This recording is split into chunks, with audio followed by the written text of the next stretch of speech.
Well, for more on today's DA rally in Benoni, we're going to be crossing live to SABC News reporter Canny Maphanga, standing by. Canny, good morning. Paint that picture for us. What's happening on your end? We're 3 days away from elections. Talk to us about the turnout at this point as well.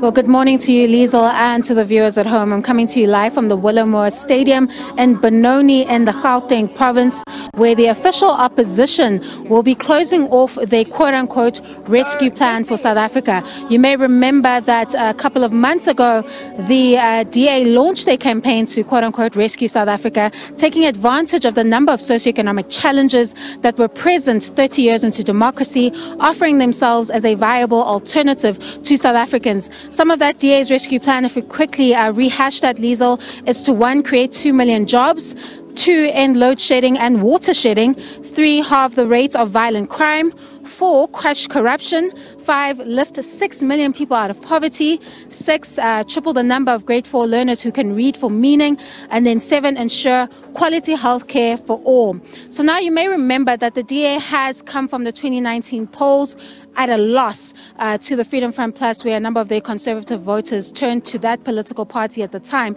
So it was also going to be quite a tough election for the DA as the official opposition, as they're trying to regain those core voters as well as appeal to the mass voters of South Africa. A large part of this campaign, however, has not been centered on those core voters, but rather looking at the shortcomings of the governing party ahead of those May polls, reflecting on the 5 years of the governing party, its legacy, and targeting its cadre deployment policy. So we'll see what the plan looks like for the DA when they launch it later this afternoon. But to give you a brief look at the inside of the stadium, as the stage is already set, we are expecting thousands. I'm told that it's at least over 10,000 that can fit in this venue here at Willowmore Stadium.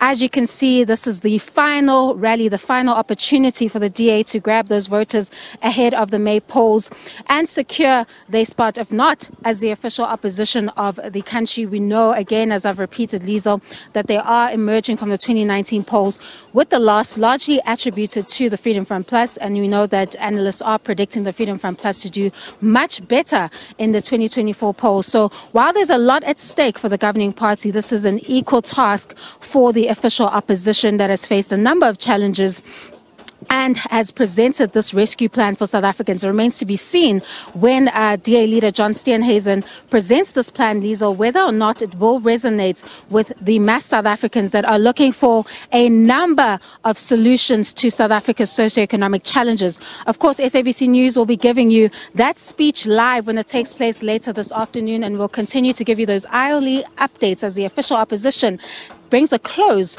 to their rescue plan for South Africa ahead of those crucial 2024 elections. Over to you in studio. Absolutely, Canny. We're monitoring developments as the day progresses. Thank you for that update. Canny Maphanga, live from the DA's final rally happening in Benoni.